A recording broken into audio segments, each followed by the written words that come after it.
नमस्कार लाडक्या बहिणींनो, लाडकी बहीण योजनेची के.वाय.सी कशी करायची आणि कोणते कागदपत्रे लागणार आहे सविस्तर आपण या व्हिडिओमध्ये जाणून घेऊया। मुख्यमंत्री माझी लाडकी बहीण योजना ही महाराष्ट्रामध्ये खूपच चर्चेत राहिलेली आहे। तर यासाठी आता लाडक्या बहिणी के.वाय.सी करणे कंपल्सरी करण्यात आलेले आहे। तर ही के.वाय.सी प्रोसेस ही के.वाय.सी कशी करायची सोप्या पद्धतीने स्टेप बाय स्टेप आपण ह्या व्हिडिओमध्ये माहिती जाणून घेणार आहोत। कधीपर्यंत ही के.वाय.सी करायची आहे तर लाडकी बहीण योजनेची ही के.वाय.सी 18 नोव्हेंबर 2025 पर्यंत ऑनलाईन पद्धतीने तुम्ही घर बसल्या देखील ही के.वाय.सी करू शकता। या वेबसाईटला तुम्हाला व्हिजिट करायचं आहे। तर लाडकी बहीण योजनेच्या अधिकृत वेबसाईट तुम्हाला खाली दिलेली आहे। तर लाडकी बहीण योजना .महाराष्ट्र.gov.in या वेबसाईटला तुम्हाला जायचं आहे।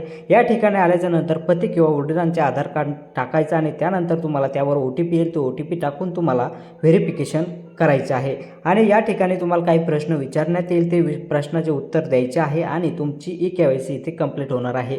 जर तुम्ही ई के.वाय.सी केली तरच तुम्हाला लाडकी बहीण योजनेचे पुढे पैसे चालू राहणार आहे। जर आपल्याला हा व्हिडिओ आवडला असेल तर नक्की इतरांना हा व्हिडिओ शेअर करा आणि तुम्हाला याची फुल व्हिडिओ बघायचा असेल तर डिस्क्रिप्शनमध्ये याचा व्हिडिओची लिंक दिलेली आहे।